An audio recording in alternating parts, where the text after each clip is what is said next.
Hey, Mike here. I just wanted to let you know that you can listen to Dark Poutine early and ad-free on Amazon Music, included with Prime. You're about to listen to a historical episode of Dark Poutine.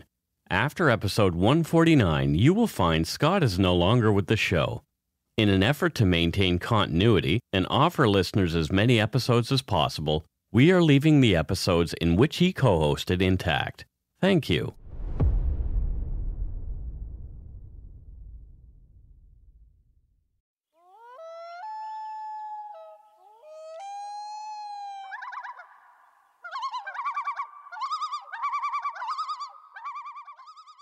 Welcome to Dark Poutine. I'm Mike Brown, creator and host. With me, as usual, is my good friend, co-host, Scott Hemingway. What's Papa Lockin'? What? That's a new one. Yeah, I don't even think it's an actual expression. You just made it up. Yeah. So creative. Because I'm hip. You're hip. Yeah, I'm hip, bro. We're not square. No way. Have you seen us? We are like the least square guys. Unsquared. We are D-squared. That's going to be our rap group. D-squared? Yeah, D-squared. Yeah, fantastic. I think we should just end there. Yep, it was a great show. I enjoyed it. One of my favorite. Awesome. Dark Poutine is not for the faint of heart or squeamish, as our content contains mature themes, harsh language, and graphic descriptions of violent crimes. Listener discretion is strongly advised.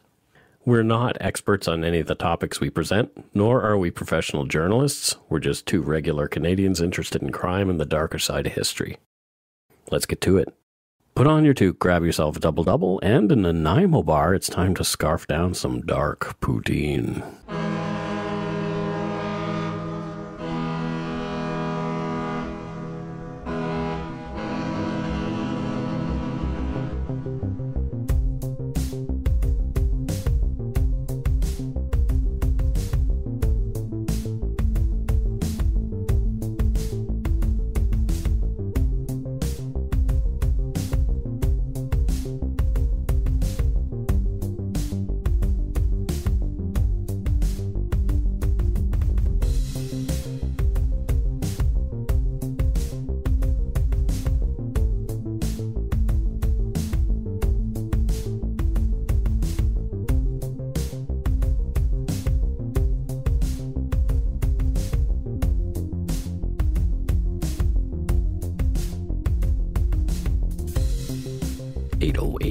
Oh, it's my favorite of the kick drums. The 808.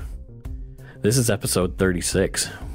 That's a lot of episodes. 36 to be specific. 36 of them. Yeah, which is numerically, that comes after 35. It is.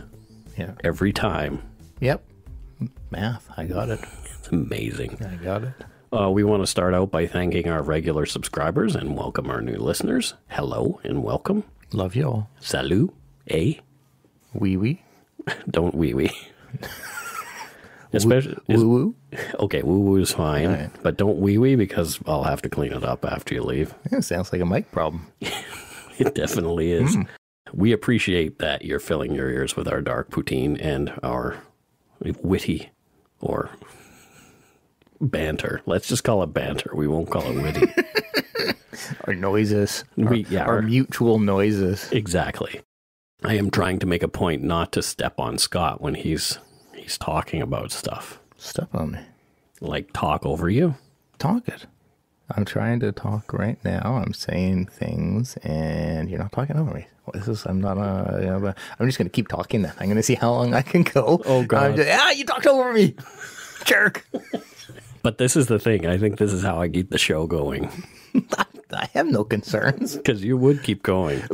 That's the thing is Mike and I know each other incredibly well for many, many years. I'm famous, especially in our old job where the job was talking. I'm famous for not being concise. I'm aware of this. I'm a rambler by nature. Yes. And I can go on for days. And so Mike is aware of this. And so sometimes I need a nudge to shut up. Yes. And I ask people to let me know this. I ask people to, if need be, shut me up. Because I will go for a long time if not. So it's getting to that point now.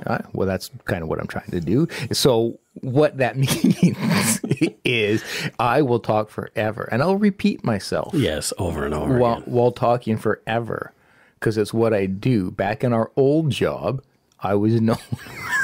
Fuck. See? Yeah. We have been talking about this particular topic for quite some time, and we were excited to cover it.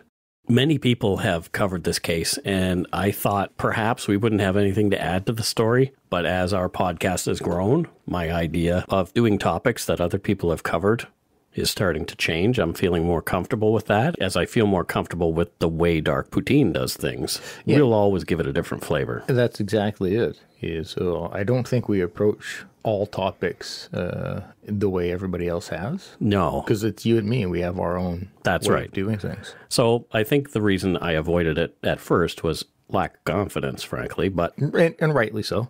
So fuck you. People have asked for our take on this particular case. We bring our own flavor to every story, and this is one that happened to someone local, so we kind of had to do it. Yep. Yeah. This episode is about the tragic death of Elisa Lam, of Canadian Chinese heritage. She was on vacation in Los Angeles when she disappeared on January 31st, 2013. Yep. After a search that was fruitless, on the morning of February 19th, almost 20 days later, Elisa's decomposing body was found in one of 4 1,000-gallon water tanks on the roof of the infamous hotel she was staying at. Yeah, this is a case I think that almost every listener will be familiar with already, because it captured the media. Absolutely. It captured the media when she was missing as well. Yep. While a lot of focus has been on the, I'm going to put quotes around this, mystery of Elisa's death, we're hoping to bring some deeper insight into Elisa Lam as a person rather than simply a mystery to be solved. Yeah, and I like that idea. Hopefully, in approaching the case in this way, we'll leave you with a better understanding of the human being this tragedy happened to. Yep. I think that's the right way to cover this. Absolutely, because people have done all the other stuff. Yeah, but there's a specific approach most of those take, if not all, that I've seen or heard. Yeah, and we're not going to go there. Good. I don't think there's as much mystery at all in what happened to Elisa Lam. Yeah, I agree with you. I mean, this is something that I've spent a lot of time watching and reading on my own, and so I totally agree with you. I don't think it's a mystery. Yeah, we'll get into that later. Elisa was the daughter of immigrants from Hong Kong. She was known as Lisa to close friends. She was born on April 30th, 1991. Out of respect, we'll use her full first name, Elisa, as we don't presume to be her friends. Yeah. Yeah. And I just, we want to be respectful. Oh, absolutely. Elisa's parents, David and Yina, run Paul's Restaurant, and they serve westernized Chinese food at 4621 East Hastings Street in Burnaby. And that's 2 kilometers away from where Carol and I lived 6 years ago at the time of Elisa Lam's disappearance. Oh, interesting. Had you ever eaten there? No, we hadn't eaten there, but I know exactly where it is, and we had driven by it. Elisa and her sister were really close growing up, and Elisa had lots of friends. Many people who were close to Elisa said she was kind, considerate, compassionate, creative, and sensitive. Oh, I like that. Although outgoing and loving a good laugh, as with many creatives, she would sometimes retreat within herself and suffer dark, depressive episodes where she would spend days alone. Yeah, I think a lot of us creatives can relate. Absolutely.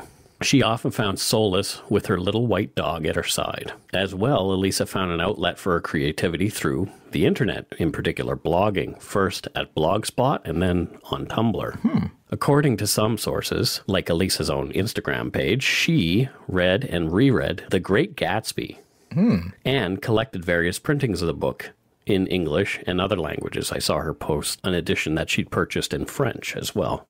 Yeah, I'm familiar with The Great Gatsby in title, but personally I never read it because I thought it was too wordy.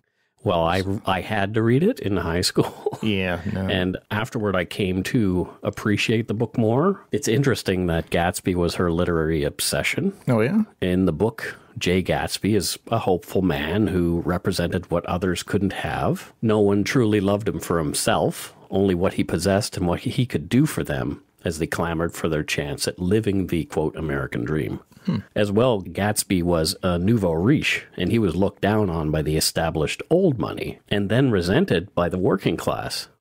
So he was kind of not welcomed anywhere, he felt. No, he couldn't win. And in the end, he didn't, dying in his own opulent swimming pool after being shot by a jealous husband. Okay, so this isn't a story of overcoming obstacles and having a wonderful life. No, it's quite sad. Okay. It's clear from her social media accounts and blogs that Elisa loved to travel. Video games like Portal 2 she really liked. Oh, awesome. Art and fashion, and she seemed to be into the French culture. She named both her blogs French names, like Nouvelle Nouveau was the name of her Tumblr blog, for example. Sounds like somebody that I'd actually get along with. Yeah, me too. Yeah. Elisa blogged a few times about her boyfriend early on in 2010, 2011, about 2 years before her death, and then she seemed to be single after that. Amid the lighter fare on all these accounts, we get some really brief glimpses into her darker leanings. On May 8th, 2012, she retweeted the Paris Review. Maurice Sendak, author and illustrator, had passed away. He wrote and illustrated Where the Wild Things Are. Great book. Yeah. The tweet included a quote attributed to the late writer. It went, "I'm not afraid of annihilation. I'm not afraid of death. I just want to know more before I go." Both her Tumblr and Blogspot blogs have the same ominous epigraph, and that's an introductory note. It's by Chuck Palahniuk, the author of Fight Club and Choke. Okay. And it reads, "You're always haunted by the idea you're wasting your life." Pretty powerful. That is personally one of my greatest fears, and that's what drives me to be more prolific in my creativity, among other things, like doing this podcast, for example. Yeah.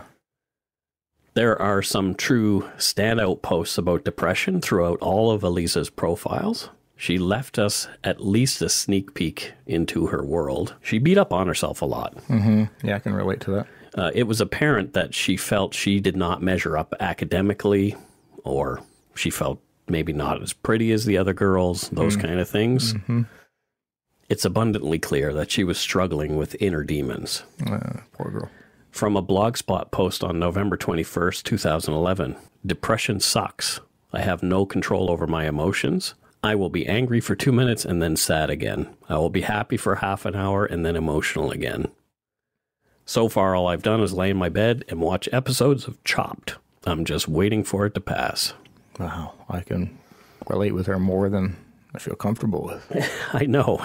And that's kind of why I wanted to do this episode with you, for sure, because I know you've just recently been through some stuff. Yeah, stuff.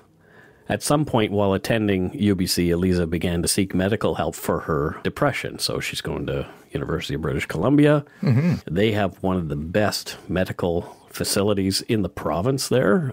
It's a university hospital. Yeah, it's a great university as well. Yeah, it's a learning hospital also. So you're getting the best of best care. Yeah. Elisa began seeing Dr. Sarah E. Scarf, a psychiatry specialist at Student Health Services Psychiatry at UBC. Dr. Scarf runs the Scarf-Free Counseling Clinic at UBC. She determined that Elisa Lam was bipolar and began treating her with medication to manage her mood swings and serious depressive episodes. In another blog post simply titled, "On Happiness," Elisa quoted Ernest Hemingway, "Happiness in intelligent people is the rarest thing I know." Wow. As most of you know, Hemingway's end was not a nice one. I know, because he was my uncle. No, he wasn't. No, I know different spellings. And he probably would have been your grandfather, if anything. Don't tell me how to be my family. In the post, Elisa goes on to say that she would edit this post as her brain function improves, so it was clear that she was getting lots of help then. In March of 2012, Elisa mentioned she got a part-time job, so she must have been feeling a bit better. Oh, good. But the darkness was still there. Yeah. She said, "And if I weren't so lazy, I would go learn how to do something, like coding or whatnot. I'm falling into a pattern of going on Tumblr. It's not giving me any joy, actually. It's just something to do, idling by." Yeah, that's such a powerful statement in regards to depression, because we do typically lie about and we get upset at ourselves for being lazy, when in reality, one of the biggest things with depression is lack of motivation. Yeah. It's not laziness. It's not like we're just like, all I want to do is lie on a couch and eat potato chips. Although that's great, but the motivation is gone. On April 27, 2012, before going quiet for 3 months, she said in a post titled "Worries of a 20-something," "I spent about 2 days in bed hating myself." Mm-hmm. Her preferred blogging platform, as with many at that time, moved from Blogspot to Tumblr, because Tumblr was a little simpler and quicker to... Oh, okay. Yeah. Okay. She was pulled into social media and even mentioned needing a break from places like Facebook, saying that might help. In early January 2013, one post indicated she'd found a boyfriend again. It's scary to find someone that makes you happy. You start giving them all of your attention because they're what makes you forget everything bad that's going on in your life. They're the first person you want to talk to in the morning and the last one before you sleep, just so you can start and end your day with a smile. It all sounds great to have that someone, but it's scary to think about how easily they could just leave and take all that happiness away too when they go. So it sounded like she was externalizing her emotions quite a bit. Yeah, absolutely. Which also, yep, we both been through that. In the middle of January, Elisa was continuing to plan her trip south along the West Coast. She'd been to Ottawa previously and wanted to see California. She writes, planning for the West Coast tour. Sigh. Turns out I won't be making as many stops as I'd like. Vancouver, San Diego, Los Angeles, Santa Cruz, and San Francisco. I really want to stop at San Luis Obispo, but alas, we'll see. Suggestions and meetups still highly appreciated. Elisa and her boyfriend of only a few weeks broke up on January 18th, 2013. Oh, shit. She wrote, "He said nothing. I was rejected. I'm going to be okay. It wasn't going to work. He's worked out some things, but he's handling it in a different way. We're just different people, but I thought for a few moments that we weren't. It was just me. I want to go home, but I'm out, and I have to act like it didn't affect me at all." Getting dumped sucks. It really does. Yep, it does. She's alone, and 4 days later, she's getting onto a plane on January 22nd, 2013, and heading for her California trip.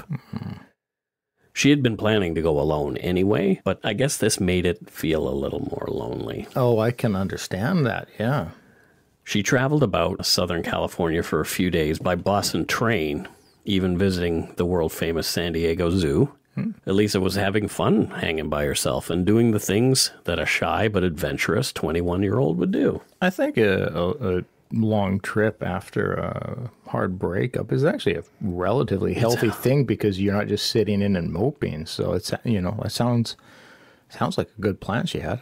Agreed. There's no evidence that Elisa met any sinister people on her travels. None. She stayed in touch with friends and family as she was traveling and showed no signs of worry that someone was after her or anything at all was wrong. Elisa was enjoying herself.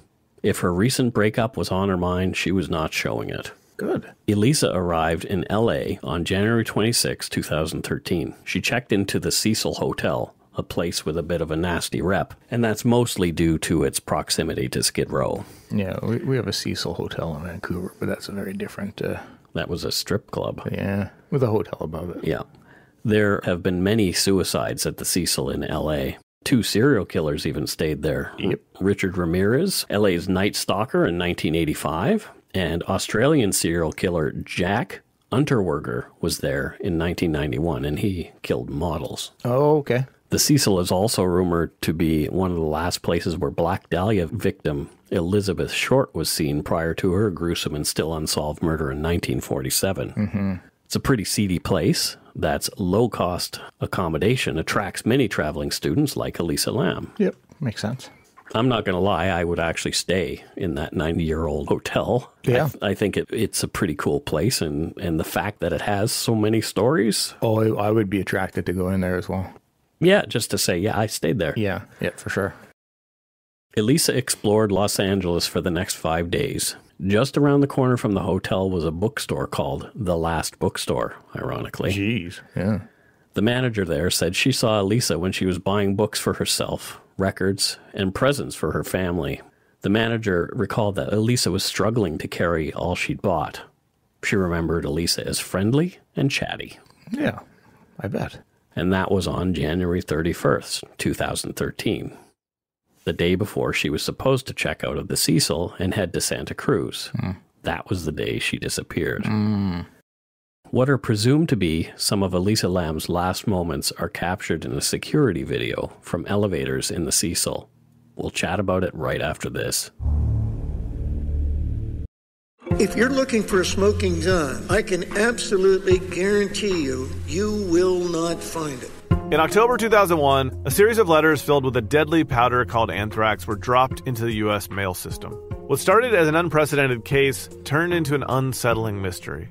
Who sent these deadly letters, and why? From Campside Media and Sony Music Entertainment, I'm Josh Dean, and this is Cover Up Season 4, The Anthrax Threat, available now.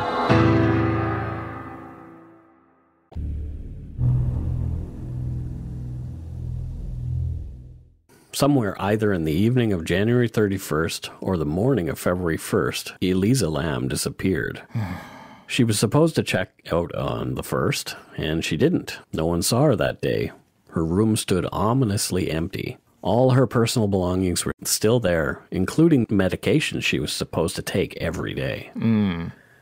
LA police were called in. They searched the easily accessible parts of the hotel, including employee-only areas, like the basement, and the roof, even using dogs. And they couldn't search every room because they would need a search warrant for that. Yeah. But there was no sign of Elisa. Her family was called.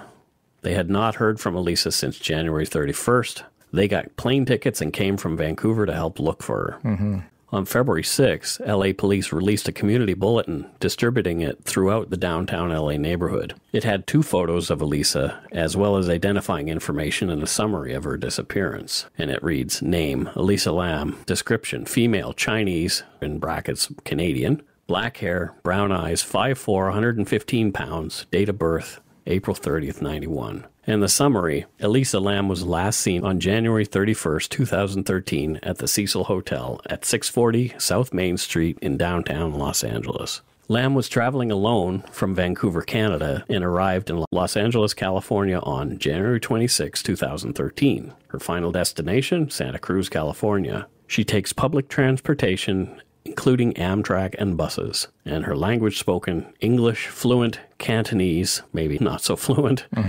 Additional possibly suffers from mild depression. Anyone with information concerning this case is asked to contact detectives at the Homicide Special Section, Robbery Homicide Division. I think that's just how they deal with missing persons. I don't think homicide detectives indicate. Because that stands out when it's like, yeah, this person's missing, contact homicide. But she's missing without her medication. Yeah. Right away. So they're probably going to think maybe she didn't wander off on her own. Well, and different states and different cities have different protocols for where specific cases go. Yeah. And it might just be the protocol they have there is to any missing person goes directly to homicide. So there still were no leads and no sign of Elisa. No one had seen her since the night she disappeared. On February 14th, Valentine's Day, the cops released that now infamous video of Elisa playing in the elevator at the Cecil Hotel on the night she disappeared. Yep, the video. Yeah, this video has been analyzed to death, and it's been picked apart. Yep. You can see it in our show notes. I'm going to leave a link to it there. And I just wrote a bit of a breakdown from what I see in the video. It's really crappy quality. It's pixelated. Looks like it was recorded with a potato. Yeah, but a 2012 potato. A 2012 potato. Yeah. There's no timestamp that's readable anyway. No. The elevator door opens. Elisa wearing a red hoodie, green Alexander Keith's t-shirt. Yeah, Alexander Keith's is Nova Scotian beer. Pale ale. Popular here in BC. Yeah. And it was my brand back in my drinking days. Wow. She was wearing knee-length black shorts and open-toed sandals. She glides in, and in one oddly flowing moment, she bends over and pushes all the buttons on one side of the control panel of the elevator.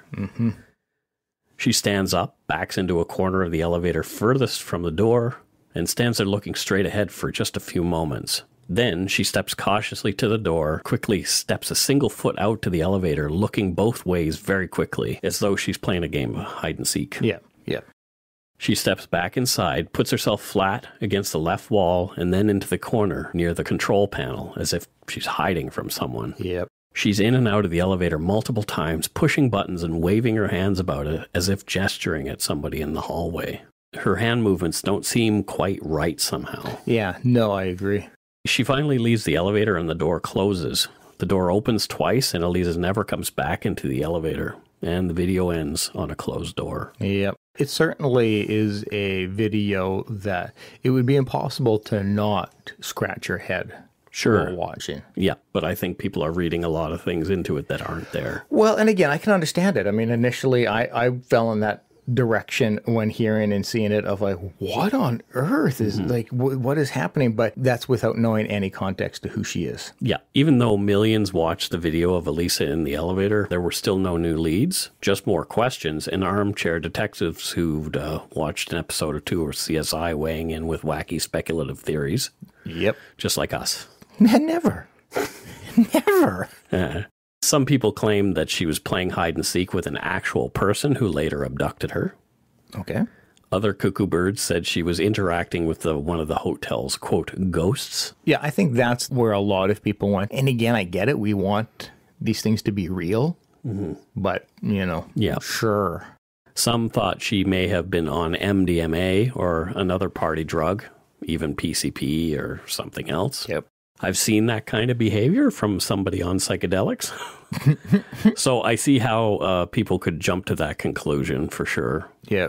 Well, and I've certainly had enough trips down Hastings in Maine to see people not functioning normally. Right. There were also people who thought that what they saw was somebody having a psychotic break. Absolutely. And I think some of the people on Hastings Street are also that. Oh, you're not there because life is great. Yeah. There's a lot of mental illness, and I have nothing but empathy for them. Sure. On the morning of February 19th, 2013, hotel guests called the front desk complaining of low water pressure.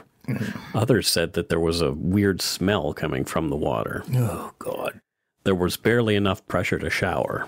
A maintenance worker attended and went to the roof where there are 4 1,000-gallon water tanks, and they serve the 600 rooms of the 19-floor structure. 600 rooms, eh? Yeah. Wow, I didn't realize that was that big. Yeah, it's huge. He was shocked by what he saw. In one of the tanks that was 3/4 filled with water floated the naked body of a woman with black hair. Her clothes were floating in the tank nearby. The body showed signs of moderate decomposition. It was assumed right away that the body was that of Elisa Lam, and sadly, her identity was later confirmed. Police did their initial investigation, securing the scene, and the fire department spent the day draining the water from the tank and removing Elisa's body, while the ghouls from LA News covered the efforts from their helicopters. Speculating the worst, of course. Yep. Here's audio from CBC Vancouver's coverage on the story that day. We begin tonight with a tragic end to a desperate 3-week search. A 21-year-old Vancouver woman who disappeared while in Los Angeles has been found dead. Just a couple of hours ago, Los Angeles police confirmed that the body found on the roof of the Cecil Hotel was that of Elisa Lam. Lam was last seen at the hotel on January 31st. A worker found her body at the bottom of a sealed water tank this morning after a guest complained about low water pressure. Police initially searched the roof after Lam disappeared, but not the water tanks, which are kept unlocked. Anybody could open it, but the roof is secured with an alarm and a lock and a key to the door access. Last week, LAPD released a surveillance video from the hotel elevator the night Lam disappeared. Police say she was exhibiting strange behavior. Investigators confirm she battled depression but could not comment on her mental state in the video. Police have said before that they suspected Lam may have met with foul play. I guess if it bleeds, it leads. I'm going to sound a little bit like Donald Trump here. I'm really sorry for that. The irresponsible media right away took early police comments out of context, saying there could have been foul play in Elisa's death. They weren't saying it that day. This led to wild rumors and even more crazy analysis of the elevator video. There's a lot of bullshit out there about Elisa's death. Although the fire department and Department of Public Health told the press that Elisa's body posed no biohazard concerns due to the chlorine present in the city's water, people who had been staying at the Cecil were disgusted. Yeah, understandably. Sure. If you think that you had been drinking passed away person, that would not be pleasant. Biohazard or not, it's still not a pleasant thing to realize you've been drinking a decomposing body. Right. The thought they'd been washing and even drinking that water that had been shared by a corpse was too much to bear. Yeah. Some claimed that the water had tasted funny. Most of the short-term guests checked out right away, as did some of the long-term residents. Some hung on, and the Cecil said that people were to use the water only for flushing until they cleaned out the tanks. I remember that, yeah. Yeah. The Cecil was later sued in a class action lawsuit by residents and short-term guests who had been using the water in the hotel while Elisa's body was in the tank. I don't know how that lawsuit turned out. I couldn't find anything else about it, so it was probably dropped. Yeah, without knowing the details, it's not one that I could really see being successful. But I can also understand on the other side of it, if that were me, it could be kind of traumatizing, and I might want to seek something for that. So yeah. An autopsy was performed on Elisa Lam, and the results were released. She showed no signs of damage to her larynx. Her hyoid bone was intact, and there were no petechial hemorrhaging in her eyes. Those are the three things that they look for if someone had been strangled. Yeah, it's very, very important to recognize that none of that was there. She showed no signs of recent intercourse or sexual assault. Elisa's body showed no signs of assault or defensive wounds of any sort. Very important. Elisa had water in her lungs consistent with drowning, which was what matched her cause of death, accidental drowning. Yep. Other factors, mild bipolar disorder. Toxicology tests, of course, took a little longer to come back, and they were interesting not for what they contained, but what they didn't. Elisa had been prescribed a lot of drugs, psychiatric and otherwise, and these were found in her room. Now, I found an interesting article from Reddit by a user named Hammy Sammy. Why does everybody on Reddit have such a silly name? Because why not? I guess so. Yeah, you'd want to remain anonymous there. He compared Elisa's prescriptions to the toxicology report, and information he mentioned in his article checks out with the known facts. I compared the two. From Hammy Sammy's article, I can't believe I have to say that name. Here's the list of drugs that Elisa had with her, and these were what was found in her room. So dexedrine, just 2 10-milligram capsules, a loose stimulant prescribed for ADHD and narcolepsy. Lamictal, an anticonvulsant and mood stabilizer prescribed for epilepsy and bipolar disorder. And we know that she was bipolar. Seroquel, 25 milligram atypical antipsychotic prescribed for schizophrenia, bipolar disorder, and major depressive disorder. Effexor, 225 milligram SNRI antidepressant prescribed for major depressive disorder, generalized anxiety disorder, panic disorder, and social phobia. And Wellbutrin, an atypical antidepressant prescribed for depression and smoking cessation. Yeah, Effexor and Wellbutrin are what I was on for quite a while. Yeah. There are also 2 over-the-counter medications on the list. There was Advil, ibuprofen, which is just a simple pain reliever, and Sinutab, which is essentially Sudafed, a decongestant. Okay. Hammy Sammy's summary, after comparing the details in the toxicology report to the list of drugs, came out this way. And it's much simpler just to say it the way he said it rather than break it down into science. Elisa took at least 1 antidepressant that day. She had taken her second antidepressant and mood stabilizer recently, but not that day. She had not taken her antipsychotic recently. She had no alcohol or common illegal drugs in her system. She was not high. She did not have her Sudafed in the system either. Okay. In bipolar disorder, antidepressants without an antipsychotic can cause a manic episode and possibly lead to psychosis, which would explain Elisa's bizarre behavior in the elevator. Absolutely. From the British National Health Service, someone who develops psychosis will have their own unique set of symptoms and experiences according to their particular circumstances. She's alone. But in general, 4 main symptoms are associated with the psychotic episode: hallucinations, delusions, confused and disturbed thoughts, lack of insight and self-awareness. Okay. Perhaps Elisa was in a full-blown psychosis that night. She appeared to be playing hide-and-seek and talking with somebody who wasn't there. This would also explain her weird movements. Yep. Yeah, without a doubt. I mean, that, as we've both talked about before recording, on the outside of it, when you first see it, it seems very bizarre and supernatural. When you actually do your due diligence and look into it and get the facts, it looks like a sad psychotic break. That's what I believe it was. So do I. How did Elisa get to the roof of the Cecil? So there was a lot of fuss made about this locked door that was locked and alarmed, and the alarm hadn't been set off, and the lock wasn't tampered with in any way. Yep. Well, guess what? The alarm was off and door unlocked? No, there were more accesses to the roof. Oh. And there were the fire escapes.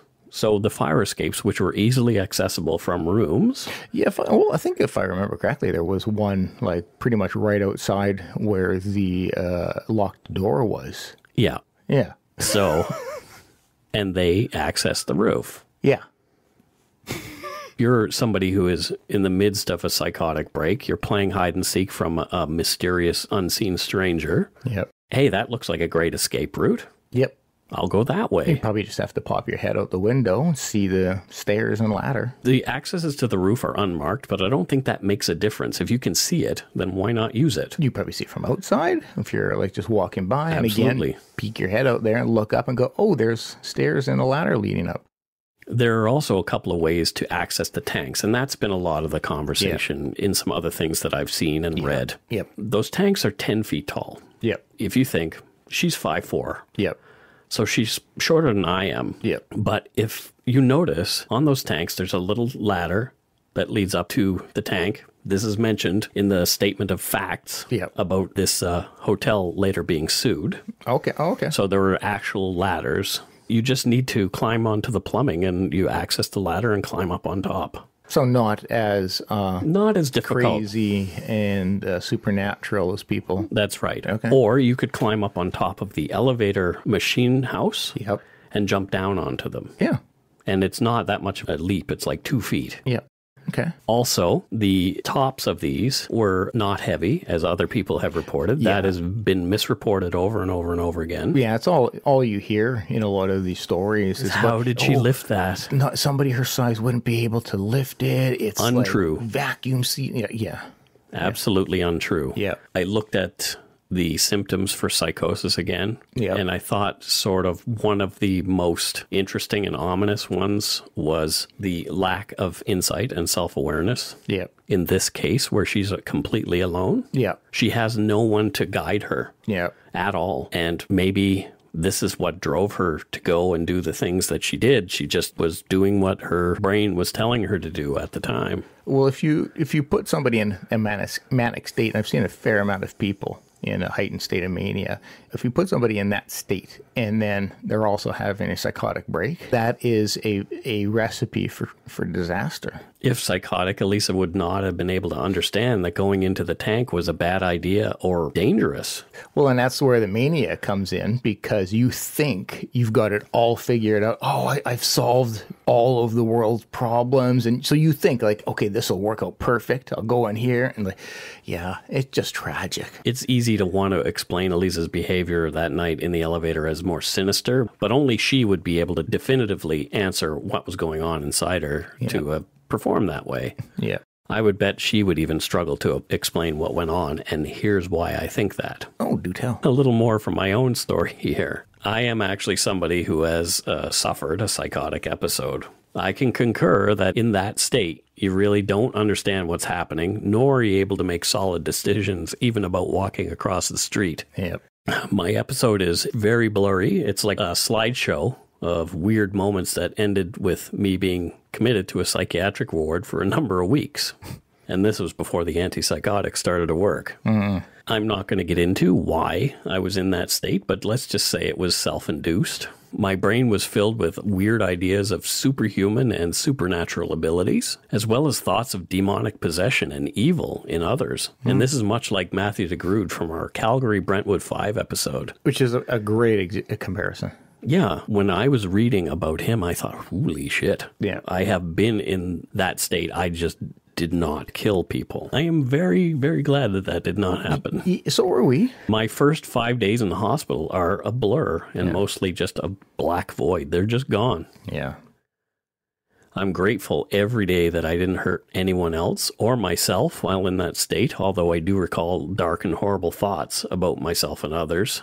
And it's why I reached out for help. I was afraid that something bad was going to happen. And thank goodness. Yeah, most people don't have the awareness in that state to call and seek help. No, and I don't know where mine came from. But it came. Yeah, it just did. Yep. I believe that Elisa died by accident, but not because she intentionally did something stupid, but because she couldn't conceptualize what was right to do while in her psychosis. 100% agree. It's always been my feeling. People choose the most minute detail and bang away at it, hoping to uncover a link to a killer or something that's more sinister or evil. Yeah, I think one of the reasons why people do that is because it's easier to rationalize in our brains that somebody did this to somebody as opposed to, oh, the human mind can snap, because then that means we have to analyze ourselves and our actions. And so people immediately tend to go to being able to externalize. Somebody did this to somebody. Yeah. And so even though many have reported otherwise, I think Occam's razor, the law of parsimony, plays here. The simplest solution is the most likely and the right one. Absolutely. I believe what we are really seeing on that overanalyzed video is a young woman in crisis. It's too bad that no one caught on before she met her unfortunate end. Yeah. The Cecil was also sued for negligence by Elisa's parents, alleging that the hotel should have locked the tanks. That was an accident waiting to happen, they said. And this I can understand a lot more than the other lawsuit. You know, having easy access to the roof as well. Like they didn't take the required precautions to secure that. Well, the judge didn't feel that that was the case and threw it out. Well, I'm not saying that I would find. I'm just saying I can understand where the family's coming from. Yep. I have questions too. How long was Elisa in the tank before she drowned? Was she afraid or was she at peace when she died? I kind of hope that she was having a peaceful moment. Sadly, I don't think it was, because depending on how long she was in there, the medications will end up wearing off that she's on, and panic and everything will set in. Well, she was in a bad way to begin with. I don't know. I like to think that she maybe just drifted off. Oh, I hope to hell that's the case. I suspect it's not, but this is all just so tragic and sad. Yeah. A few years ago, Scott and I were at the local Surrey Fusion Festival, and that's a multicultural celebration that's here every year. Yeah. We photographed one of the bands playing that day called the Zolas. Yeah. Remember that? I love them. I was listening to them yesterday. I was really proud of my photos of the lead singer. You can still see them on my Flickr account. Absolutely. One of the songs they played that day was the title song from their album, Ancient Mars, and I love this song. I loved it then. It is literally a fantastic and incredible song. If you're out there, I don't know how much play it got outside of Canada, but go give it a listen. It's a great song. Ancient the Mars. Zolas, Zolas, Zolas. And Ancient Mars is the song. That's right. This song was released in 2012. However, the video for it wasn't made until 2013, after Elisa's death. The video for Ancient Mars was inspired by the Elisa Lam case. I didn't know that. Zach Gray, who's the lead singer for the band, was touched by the story and felt as we do that Elisa's humanity had been left out of much of the speculation around her death. The lead singer, Zach Gray, told Huffington Post in an email, "It's not easy to write her off as just another missing girl who got herself in trouble. It bugged me how tidily people explained away her disappearance with drugs or mental illness. Though it's mostly fiction, we want people to see it and feel like she was a real girl and a familiar girl, and not just a police report." Wow, I had no idea that that song was based off of this. Well, the video for the song. Yeah, this video, I don't really remember the video, but, Yes. Wow. Yeah. Wow, I love the band, and now You do even more. Hearing Zach approach towards the video, like even more respect. Yeah, for sure. In it, you can see this girl is traveling around Los Angeles. Yeah. All by herself, just going to different places and just having a great time. And this is how I sort of picture her last days. Yeah. There's water in the video as well, which is kind of ties back symbolic, to the whole thing. Yeah. But also they really do go to the Cecil. Do they really? Yeah, in the video. Yeah, you'll have to watch it. Check it out. I've got it. I mean, I'll probably start watching and go, oh, yes, I remember this. But as soon as this is done, I'm watching it.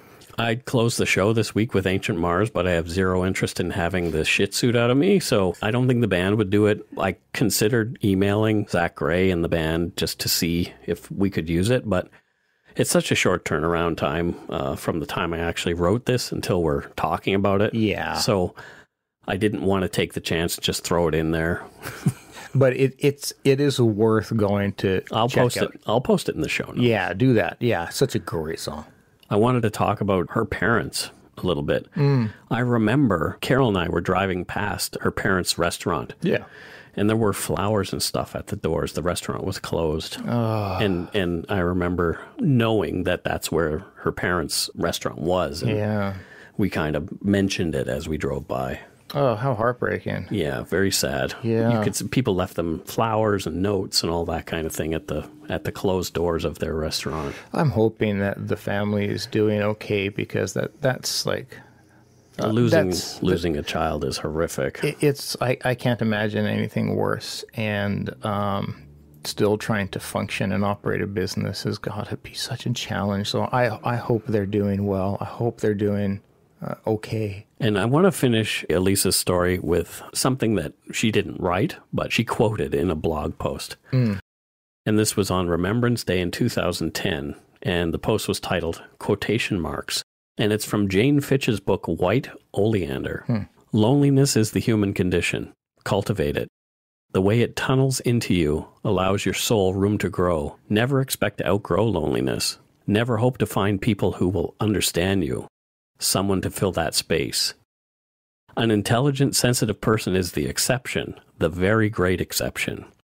If you expect to find people who will understand you, you will grow murderous with disappointment. The best you'll ever do is understand yourself. Know what it is that you want and not let the cattle stand in your way. Oh, wow. Wow. Pretty deep. Yeah, absolutely. Great way to end this. So thank you, Elisa, for your story, albeit a tragic one. Yeah, very tragic. So thank you to our new Patreon patrons. There's a lot of peas. There's a lot of peas. Melissa Belair from Langley, British Columbia, just up the street. Oh, God, it's so difficult to not make a Fresh Prince reference, but I'm sure she's sick of that. But welcome, Melissa. Jennifer Lacroix. Oh, hi, Jennifer. Yeah, she's in the Umber Yard there. Yes, okay. Yes, I know the name. She's from Moncton, Nouveau-Brunswick. Oh. Yeah. Man, I love that place. Yeah, I like New Brunswick a lot. Lisa Leuenbauer. Hey, Lisa. Welcome. And Ostrich looks like Austria. Why don't you pronounce the actual... Österreich. Oh, yeah. I'm not going to mention where the street she lives on. That would be wrong. Is that the street? Yes. Oh, okay. That is the street. Okay. And you don't want me to say that. I can pronounce it, but whatever. Be that way. Good. Thank you, Lisa Leuenbauer. Absolutely, thank you. I always love to see that somebody who is not... Or maybe she's married to somebody from Austria. I'm making a stupid assumption. Forgive me. Oh, jeez. Classic Mike. Yeah, she may not be a native German speaker. She just may want to hear some good old Canadian voices. That's right. But it would help if I had just done a Canadian accent right there. I don't know what that was. It was kind of southern. Which is really no relevance to Canada. No, eh? So, my name is Mike from Canmore. There we go. See, that's when us Canadians think about our accent. We think it's something, but yeah, I don't think I have an accent, but yet everybody from outside of Canada is always, oh no, you sound Canadian. No dude about it. Yeah. This one I have to think about. Okay, I'm good with it now. Shannon Nishioka. Oh, I think you did that well on that. I think I did. Welcome, and Shannon. She's from Meriden, Connecticut. Connecticut. Oh, that's an interesting pronunciation. I think fancy people live in Connecticut. I always think about the fancy. Doesn't like Martha Stewart live in Connecticut? I'm going to say sure. Sure. And we have a lot of listeners from Texas, and this one is from Murphy, Texas, and her name is Kelly Watkins. Hi, Kelly. Hello, Kelly. Thank you for having a name that is easy to pronounce. Unless she pronounces it Kelly Watkins. Yeah. No, I'm pretty sure she doesn't. Or the W is like a V. Kelly Watkins? Yeah. No, pretty sure. Was ist los? Mike, why are you trying to make even the simple names difficult? Just accept them. It's because my brain works that way. Oh, your brain works. Not very well. Clearly, we've described in this episode that I have had issues with my brain before. You know, a lot about you makes more sense now. Right? Yeah. I do bring some color to things. I have a really shitty short-term memory. Oh, I am on board with that. I seriously have a very, very bad short-term memory. I will have a conversation and then forget that I've had that conversation completely. It's a big topic of conversation between me and my psychiatrist now, whether it's med related or what. But yeah, no, my memories. It's because you're a fruit bag. Well, that plays a role for sure. Because you're Fruity in the Pumpkin, just like me. Fruity in the Pumpkin. I like that. We're Fruity in the Pumpkin. I like that. Thank you all so much for your pledges. We really appreciate it. Love it. Thank you. If you want to donate to us, you can do so at patreon.com/darkpoutine or send us some donut money via PayPal at our email, darkpoutinepodcast@gmail.com. Check out our website, darkpoutine.com, for show notes and other cool stuff. Follow us on Facebook, Twitter, Instagram. Just search for Dark Poutine. And come join the Yumber Yard. We are getting busy in there. It's just, I love how busy it's getting and how amazing it still is. People post every day. I try to post every day personally. It's, it's become very challenging, I'm finding, just simply due to the fact, like, got a lot going on with family and everything. But, like, I wake up every morning and there's, like, 40 notifications on my phone. And so, like, I do my damnedest to kind of click on them all. But I find it best when people tag me. Yeah. That's why I do that. Yeah, that's what really pulls me in quicker. So if there's ever anything people like you really want me to see or hear something, tag me. It gets my attention. Now I'll get 40 tags a day. I am the same way. If someone tags me, I'm more apt to see it. It's getting so busy now I can't keep up. And I'm the admin and Scott's the moderator. So. Yeah, and I love it. I absolutely love it. So keep it going. But just don't ever take offense if we're not commenting on something. It's just it's so much, and I love it. We love your love. We love how you love each other too, which is really kind of cool. It's just I could not have predicted an internet group being so kind, being so amazing. Yeah. For a sustained amount of time. And I'm telling you, if you're listening and you're a douche canoe, or if you're listening and you are not a nice person and a bad apple, and you come into the Yumber Yard and you're a dink, I'm going to kick you out. Yep. Bye-bye. And I mean, we're allowed to have passionate discussions and stuff. There's a difference between... but abusive discussions are not welcome. Exactly. So there's a difference between spirit and passion and being a dillweed. If you're a dillweed, you can GTFO. That's right. And I will ensure that the door doesn't hit you in the ass on the way out. Absolutely. And there's no real door, though. If you want to subscribe to our podcast, you can do so on iTunes, Google Play, Stitcher, TuneIn, or Spotify. That's it for this week. Holy moly. Yeah. This is a sad, sad case. This was a very sad case, but you know what? I feel like we handled it in a way that we can be proud of. I feel like we handled it in the way that I want it handled. Yeah, me too. Not salacious, not going the easy route, which is trying to sensationalize it. It's a poor girl.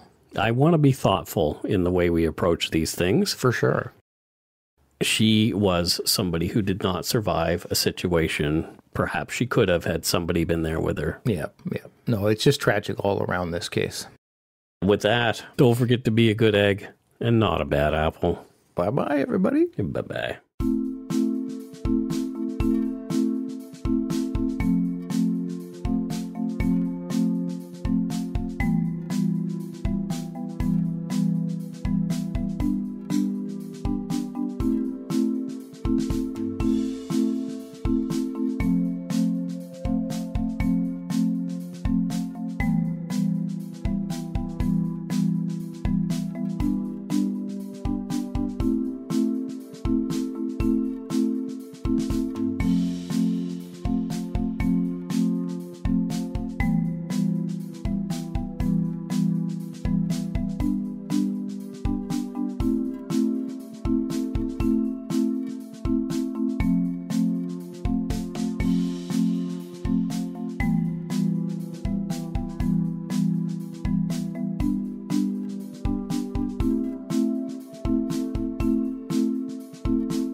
I said to my parents, don't trust her. I wouldn't listen. Every family has a secret. Joy Delaney, mother of 4, has gone missing. From the author of Big Little Lies comes a chilling new mystery to W. You were an emotional chaos sinkhole, Amy, and I'm sick of it! Starring Annette Bening. Nobody can break your heart like your own children. And Sam Neill. She will come back. Here we go. Strap in. Apples Never Fall. All new Thursdays, only on W. Stream on Stack TV.